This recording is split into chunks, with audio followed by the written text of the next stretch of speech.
Madame Ella was a mother of 2 boys and a girl. But her life took a tragic turn the day she gave birth to her daughter, Naomi. What should have been the happiest day of her life, a day to finally welcome her long-awaited baby girl, was overshadowed by unbearable sorrow. Her husband, the love of her life, tragically passed away on the very same day. Ella was devastated. Her joy at holding Naomi in her arms for the first time was clouded by the pain of losing her husband. The grief was too much to bear, and before long, the tragic coincidence of Naomi's birth and her father's death became a dark shadow over the child's life. The extended family began to whisper, their words dripping with superstition and fear. They blamed the innocent baby for the loss of her father, calling her a curse, a bringer of misfortune. Even within her own home, Naomi found no solace. Her mother, Ella, who was once filled with love and excitement at the thought of having a daughter, grew cold and distant. The 2 boys, Larry and Jonah, absorbed the negativity around them and treated their sister with cruelty. As Naomi grew older, the weight of being unfairly branded as evil crushed her spirit. Larry, the older brother, would often lash out, blaming her for their hardships. If it weren't for your cursed arrival, Father would still be alive, and we wouldn't be living in this misery, he would sneer. Jonah, though quieter, avoided Naomi as if she carried a plague. Ella, struggling with her grief and the pressures of raising 3 children alone, often allowed the mistreatment to continue. At times, she even joined in, her own heartbreak twisting into resentment toward her youngest child. Life for Naomi was a never-ending cycle of pain and rejection. When the family faced difficulties, Naomi became the scapegoat. When money was tight, Naomi would be the one left without food.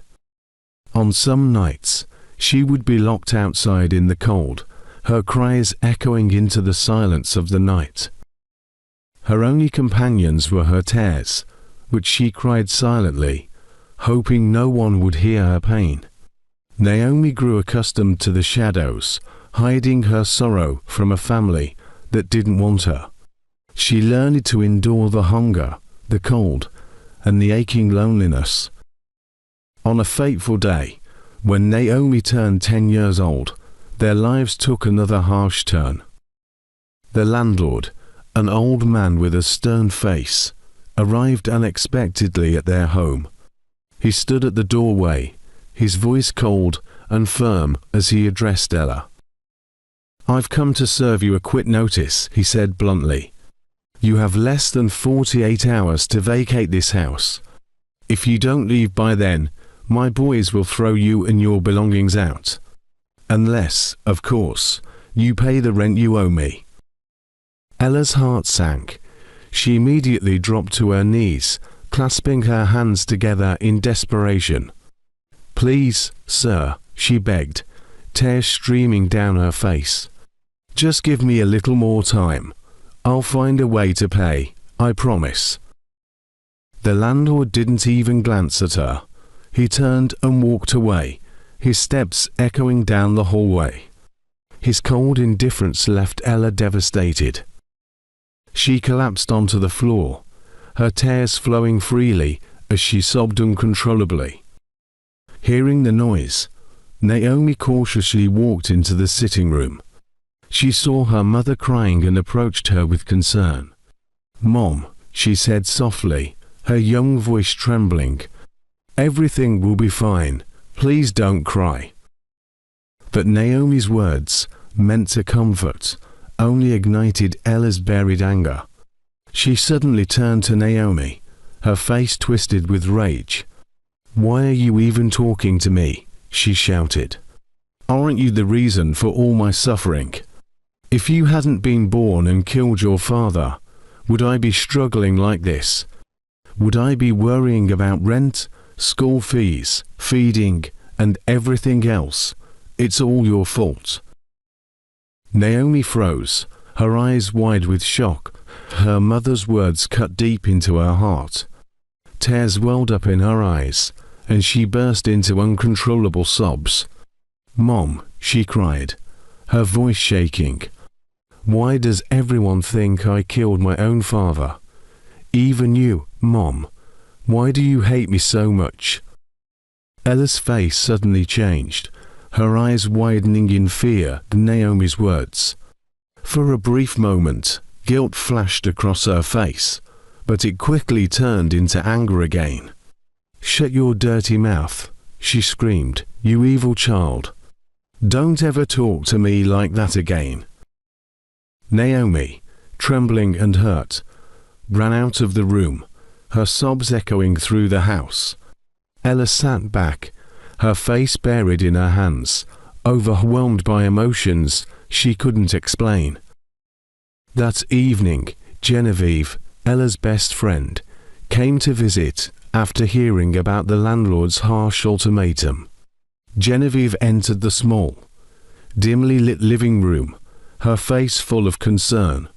She sat down beside Ella, who looked pale and defeated. "Ella," Genevieve began cautiously, "I heard about what your landlord did. How are you planning to handle this?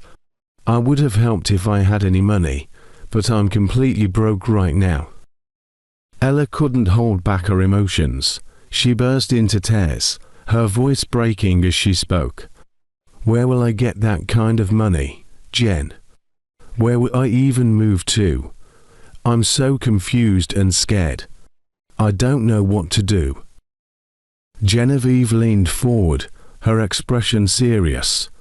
She placed a hand on Ella's shoulder and said quietly, "There's a way you can raise the money, but it's not something I can openly suggest to you." Ella wiped her tears, curiosity and desperation flickering in her eyes. "Say it, Jen," she urged. "Just tell me. I'll do anything to avoid this shame." Genevieve hesitated, then smiled faintly as she leaned closer. "You can sell one of your children," she said softly but firmly. "Think about it, Ella. It's an easy way to free yourself from this burden.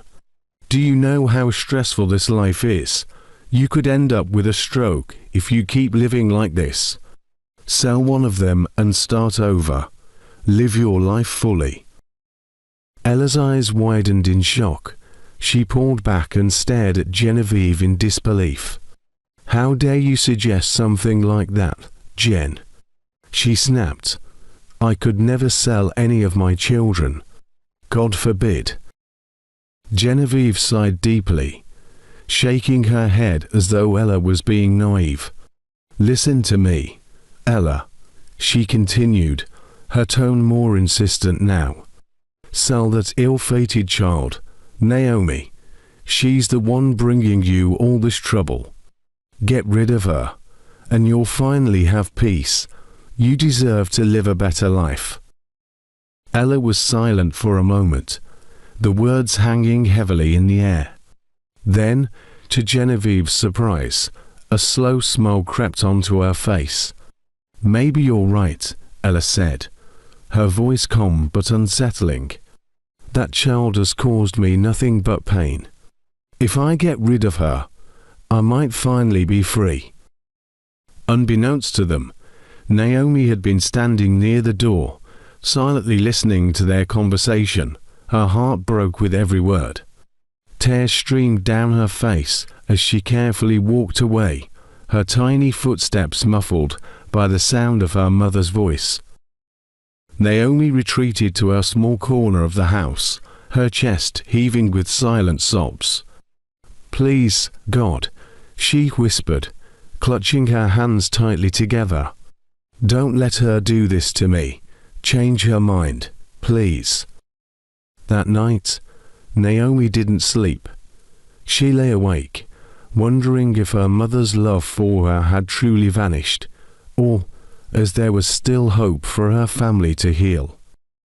The next morning, Naomi knelt before her mother, tears streaming down her face. "Please, Mom, don't sell me. I promise to be good. I'll do anything you ask. Please don't send me away," she begged desperately. But Ella only smiled coldly, her face devoid of any motherly warmth.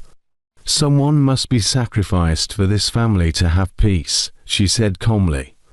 "And you, Naomi, are the only one who qualifies." As Naomi sobbed, a car pulled into the compound. Ella quickly turned to her and said, "Go inside and get dressed."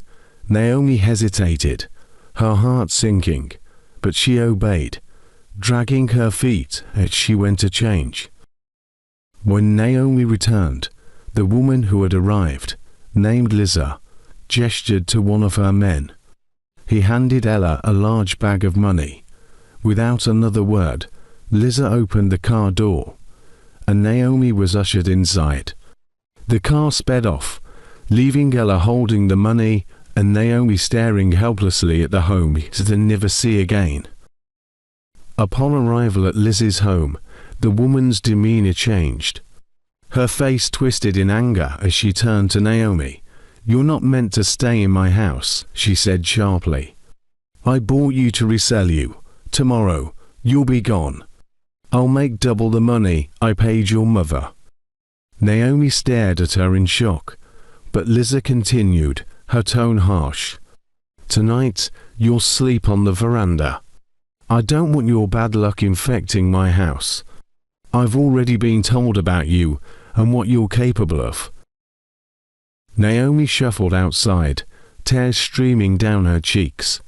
She sat quietly on the cold veranda, her small frame trembling. She cried softly until exhaustion overtook her, and she fell asleep under the open sky. The next morning, Naomi woke up early, determined to stay out of trouble. She swept, washed, and mopped the entire house without being told. When Liza woke up, she found the house spotless and was momentarily surprised, but she brushed it off with a shrug. Later that morning, Liza received a call. "Do you have any new stock?" a client asked eagerly. Liza smiled smugly. "Yes, I do. A new arrival. If you come quickly, you might be the lucky one." A few hours later, Mr. Simeon arrived with another man urging Liza to escort Naomi to the car. Naomi was sold as a servant to the Queen, her fate sealed with little hope of escape. Though terrified, Naomi silently prayed that this new chapter would bring her closer to kindness.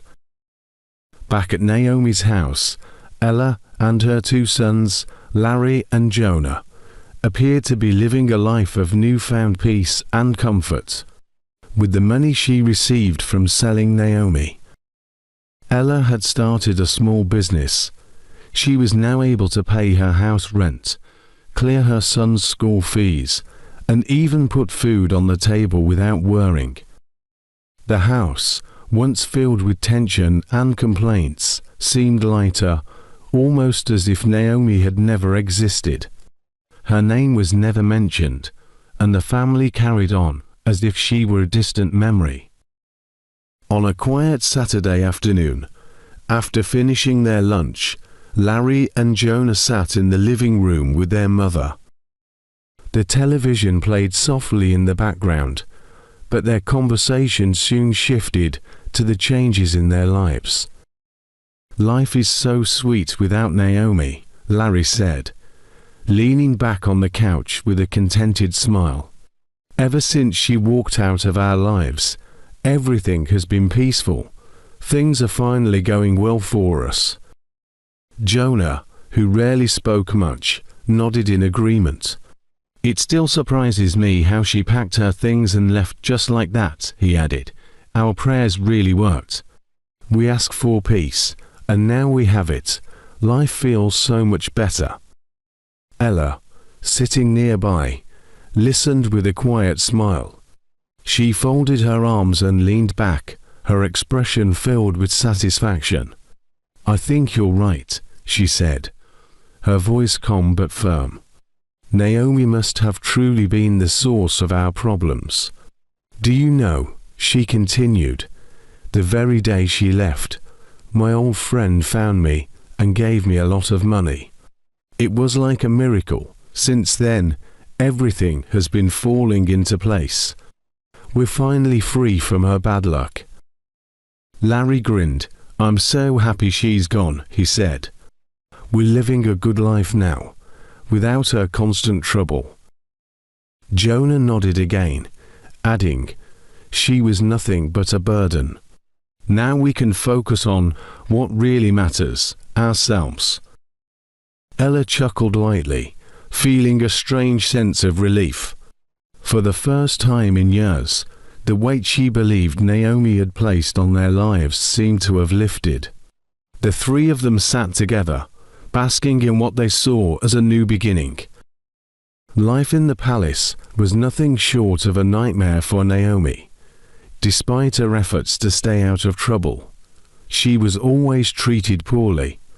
The other female servants looked down on her, and their envy only grew because of her natural beauty. Though Naomi tried her best to be kind and polite, she was never welcomed warmly. Vanessa, the servant leader, was particularly cruel. She seemed to take delight in burdening Naomi with the most difficult and demeaning tasks. One morning, after assigning chores to the other servants, Vanessa called out to Naomi with a smirk. "Naomi," Vanessa began, her tone sharp and condescending, "do you know your worth in this palace?" Naomi looked down, trying to avoid eye contact. "No, ma'am," she replied quietly. Vanessa crossed her arms, her voice dripping with mockery. "Let me remind you, then. I've been told that your parents sold you off, and now you're just a possession of the chief guard. Do you understand what that means?" Naomi nodded timidly, her voice barely above a whisper. "Yes, ma'am.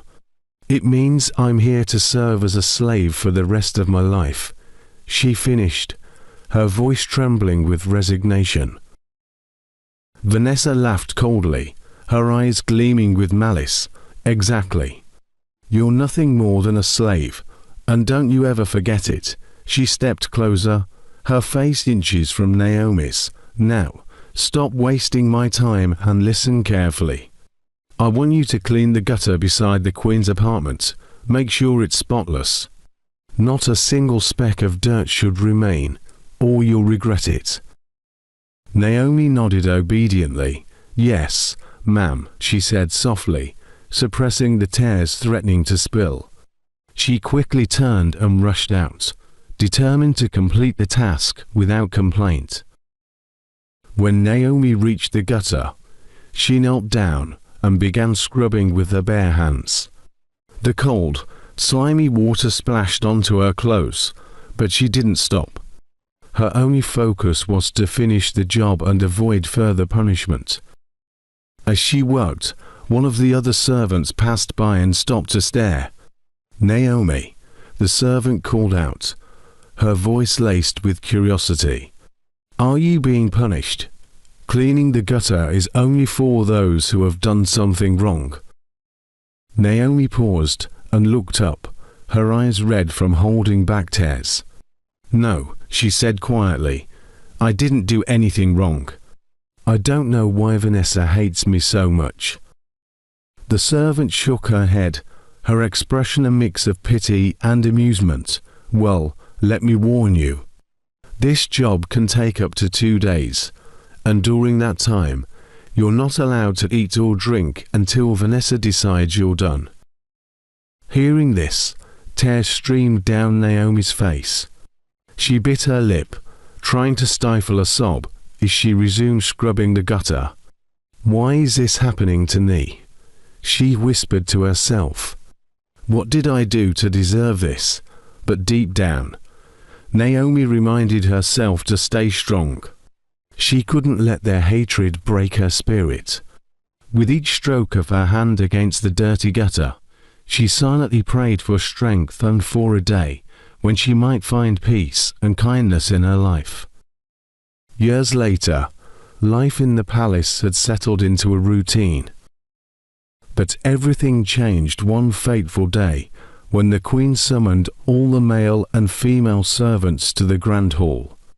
The room was filled with murmurs as the servants gathered, curious about the sudden meeting. When the Queen entered, silence fell, and everyone stood at attention. The Queen, regal and commanding, surveyed the crowd before speaking. "Listen carefully," she began, her voice firm but elegant. "In 2 days, my son, Prince Evans, and his fiancée will be arriving from the States. This is a momentous occasion. As you all know, my son hasn't been home in over 10 years, and I want his visit to be perfect." The servants exchanged glances, whispering among themselves about the prince's visit. The Queen raised a hand, and the room fell silent once more. "I expect all of you to be on your best behavior," she continued. "Do your work diligently, and ensure the palace is immaculate. I want Prince Evans and his fiancée to feel welcome and have no complaints during their stay. Am I understood?" The servants responded in unison, "Yes, Your Majesty." Satisfied, the Queen gestured to Vanessa and the other leaders to step forward. "The leaders will assign duties to each of you. Follow their instructions to the letter," she said before leaving the hall. As soon as the Queen departed, Vanessa took charge, her sharp voice echoing through the room. "Listen up, everyone. We have 2 days to make this palace shine. No one is to slack off, and if I catch anyone doing less than their best, you'll answer to me." Vanessa began assigning tasks, dividing the servants into groups. "You clean the chandeliers in the Grand Hall. You polish the floors until they gleam. And you," she said, pointing at Naomi with a smirk, "will handle the prince's wing. Every inch of it must be spotless. Do I make myself clear?" Naomi nodded, suppressing a sigh. "Yes, ma'am," she replied softly. The servants quickly dispersed to begin their tasks, the air buzzing with nervous energy. Naomi, as always, worked quietly and diligently, her mind racing. She wondered what the prince and his fiancée would be like and decided to ensure they have no complaints about her duties.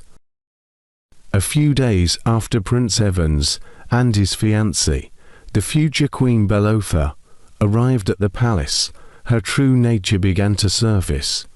Everyone, including the king, soon noticed Belotha's excessive arrogance and rude behavior. She frequently raised her voice, commanding attention, and constantly reminded everyone of her elevated position in the palace. One fateful afternoon, Madame Zara, the head chef who had served the royal family for decades, invited the prince and Belotha to lunch. The long dining table was set with a variety of dishes, including semovita and vegetable soup, one of the prince's favorite meals. As Belotha approached the table and saw the meal, her face twisted in anger. Her voice echoed through the dining hall as she shouted, "How many times have I told you not to serve me semovita for lunch? Do you think I eat like a commoner?" Madame Zara, startled by the outburst, quickly stepped forward. "Oh, I'm so sorry, madam," she said, bowing slightly. "The prince loves eating semovita every Wednesday for lunch, and your instructions must have slipped my mind. I'll prepare something else for you immediately. Before Madame Zara could finish her apology, Belotha grabbed the dish of soup and, with a furious motion, poured it all over the chef. Gasps filled the room, as the shocked staff froze in place. "Is this how you intend to serve me when I become the queen of this palace?" Belotha hissed, her voice dripping with venom. "I have no tolerance for excuses or idle minds." Prince Evans, visibly horrified, rose from his seat. "Belotha, what have you done?" he exclaimed, his tone filled with disbelief. "This is Madame Zara, one of the most respected staff members in the palace. She's been here long before I was even born." Belotha turned to him, her eyes blazing with defiance. "Are you seriously reprimanding me in front of a mere servant?" she snapped. "Is this how you intend to sell me out to your staff? How dare you question me, Evans?" She locked her icy gaze on him, her expression unyielding, before turning on her heel and storming out of the dining hall, leaving everyone in stunned silence. The remaining servants trembled with fear, unsure of what to do. Madame Zara stood still, soup dripping from her uniform, her pride wounded, but her dignity intact.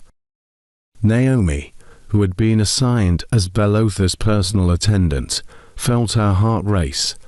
She knew all too well that Belotha's anger would not end with the incident in the dining hall. Without hesitation, she ran after her, her hands trembling and her mind racing. Naomi's steps quickened as she followed Belotha to her chambers, bracing herself for the inevitable outburst. A few weeks later, Naomi stood quietly by the entrance to Belotha's chambers, awaiting her next set of instructions. As Belotha exited her room on her way to the dining hall, Naomi, who was walking a few steps behind, noticed a red stain on the hem of her dress. "Your Highness," Naomi said softly, but urgently, "there's a stain on your clothes. I think you should change before heading to the dining table." Belotha stopped abruptly, her face twisting in annoyance. Without a word, she turned back toward her chambers, her heels clicking sharply against the polished floor. Once inside, her voice echoed through the room, sharp and commanding. "Naomi, get in here." She barked, refusing to use the alarm bell that typically summons servants. Naomi hurried inside, her heart pounding. Belotha stretched the pants in her hand to her. "Take these underwear and wash them immediately," she ordered. "And don't use the laundry staff. I want them hand-washed, and I want them spotless." Naomi froze, her expression a mix of shock and discomfort. "Ma'am," she said hesitantly, "it's not honorable to wash your undergarments this way. If they're too soiled, perhaps we can discard them and get a new set instead." Before she could finish her sentence, Belotha slapped her hard across the face. The sound of the slap echoed through the room as Naomi staggered slightly, holding her cheek. "Who are you to advise me on what to do?" Belotha snapped, her voice dripping with anger. "Do as I say, and don't you dare dry them until I give my approval. Now, get to work immediately." Naomi nodded silently, her eyes stinging with hunched hairs, and took the garments to the washing area. She scrubbed them diligently, but every time she returned to show Belotha the cleaned items, she was met with disdain. "They're not clean enough. Wash them again," Belotha would demand. The cycle continued 4 hours. Naomi scrubbed the undergarment repeatedly, her hands aching, but Belotha refused to approve them. Later that evening, as the royal family, King Charles, Queen Eleanor, Prince Evans, and Belotha, sat at the dining table enjoying dinner and light conversation, Naomi entered the hall cautiously. She carried the undergarments in a small bowl, her hands trembling. Leaning down to Belotha, she whispered gently, "Ma'am, I finished washing them and would like to dry them now." Belotha's face immediately contorted in anger. She stood abruptly, her chair scraping loudly against the floor. "Did I not tell you to let me see them first before drying them? Bring them out now." Naomi hesitated, glancing nervously at the royal family seated at the table. Belotha's glare hardened, and Naomi, afraid of further punishment, reluctantly brought the undergarments out into view. The entire room fell silent. King Charles and Queen Eleanor exchanged stunned glances, their faces a mix of confusion and dismay. Prince Evans, unable to contain his shock, spoke up. "Belotha," he said firmly, his tone filled with incredulity, "are you seriously disrespecting the royal family by displaying your undergarments at the dining table? This is unacceptable." Belotha turned sharply to face him, her eyes flashing with defiance. "We are all royalty here," she retorted, her voice cold. "And we have equal value. Don't lecture me in front of others." Without waiting for a response, she stormed out of the dining hall, leaving everyone in stunned silence. The Queen lowered her utensils slowly, her face reflecting her growing unease about her son's choice of fiancée. Prince Evans sighed deeply, his disappointment evident. Meanwhile, Naomi stood frozen, clutching the bowl tightly, her face pale and her eyes brimming with unshed tears. As she quietly exited the hall, she couldn't help but wonder how much longer she could endure Belotha's tyranny.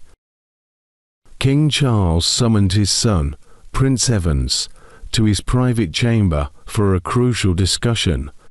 The atmosphere was solemn, filled with a sense of urgency, as the king gestured for Evans to take a seat.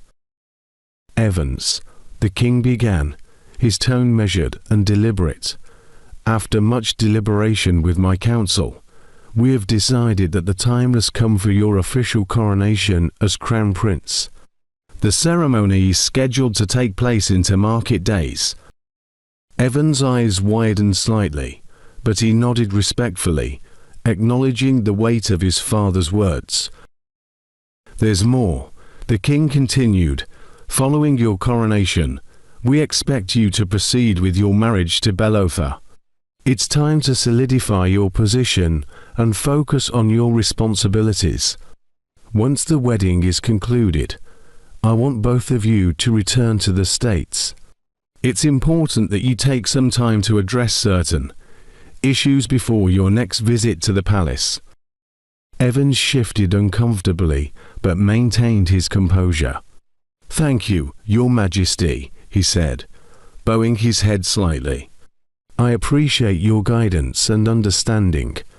I can't explain what's come over Belotha recently, but I believe she'll be better when we return next time.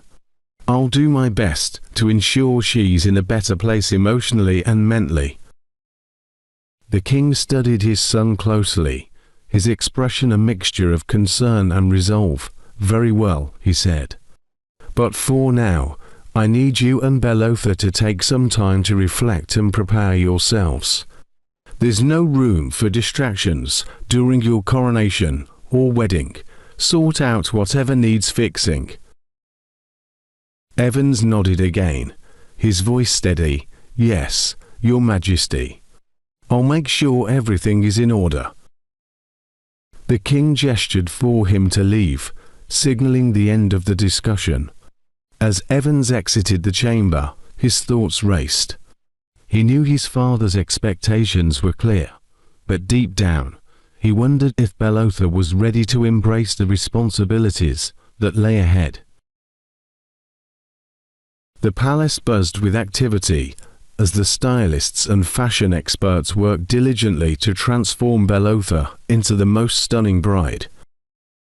Her wedding gown, a masterpiece of elegance and intricate design, sparkled under the soft light, as the stylists skillfully arranged her hair and makeup. The Queen briefly entered the chamber to inspect her future daughter-in-law. She nodded approvingly, satisfied with Belotha's breathtaking appearance. Meanwhile, the palace grounds were alive with excitement. Guests from far and wide, both local and international, filled the grand hall, eager to witness the royal wedding.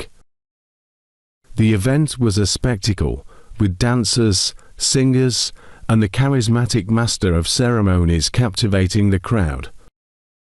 Hours later, the moment everyone had been waiting for arrived. It was time for Prince Evans and his bride to make their grand entrance. The ceremonial dancers and maidens made their way to Belotha's chamber to escort her.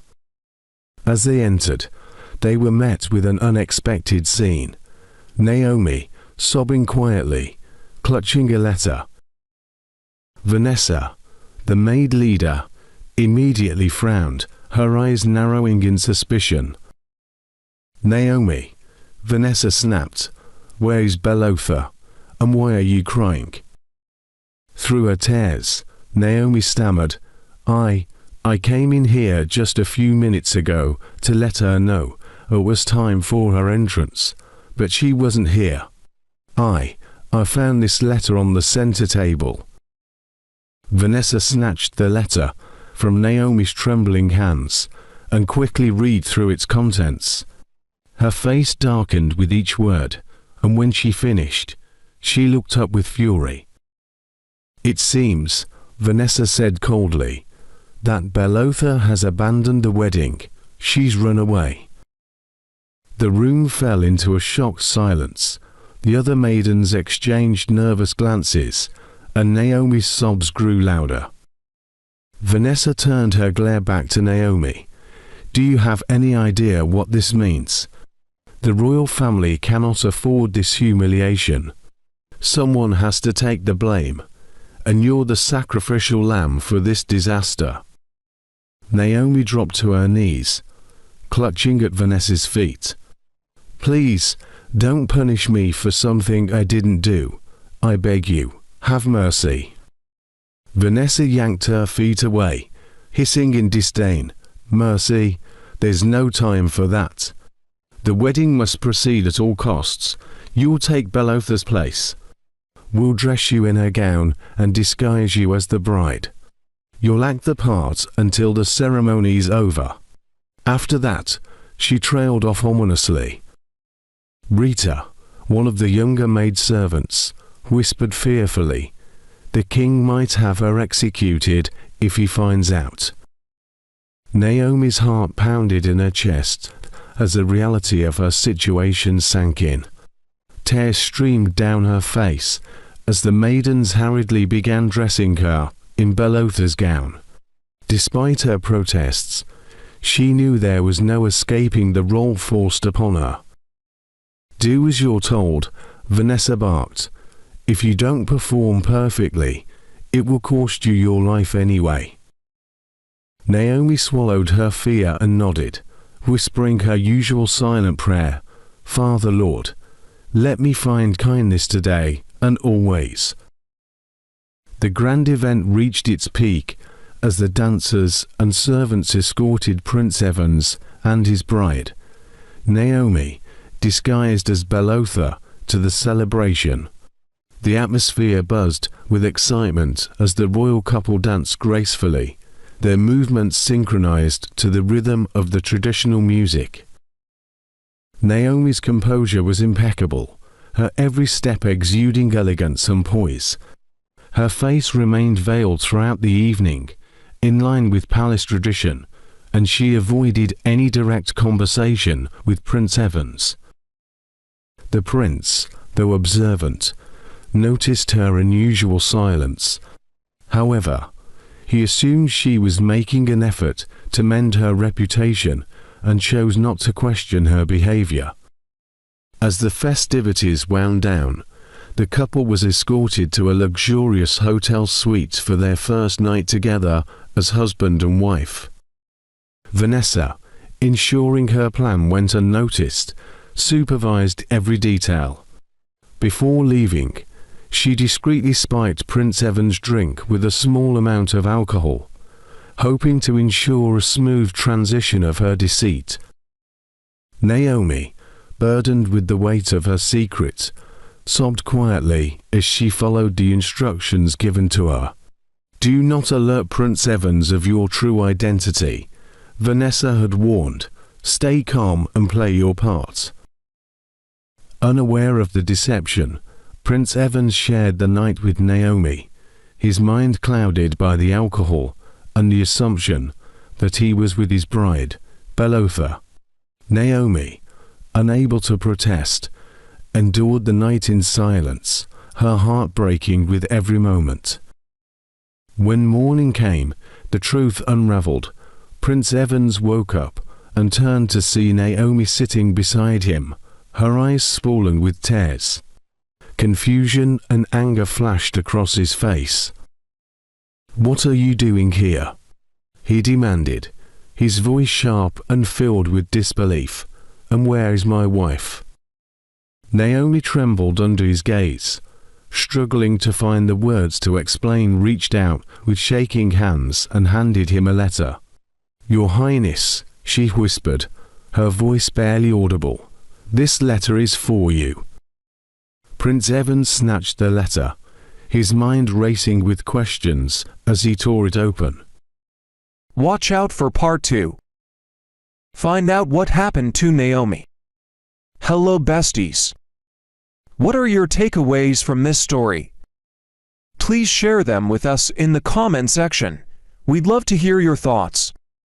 There are even more interesting stories waiting for you on this channel. Check the description below for the links to those videos. If you haven't subscribed yet, don't forget to hit that subscribe button and become part of our amazing community. Thank you so much for watching. God bless you all. I love you.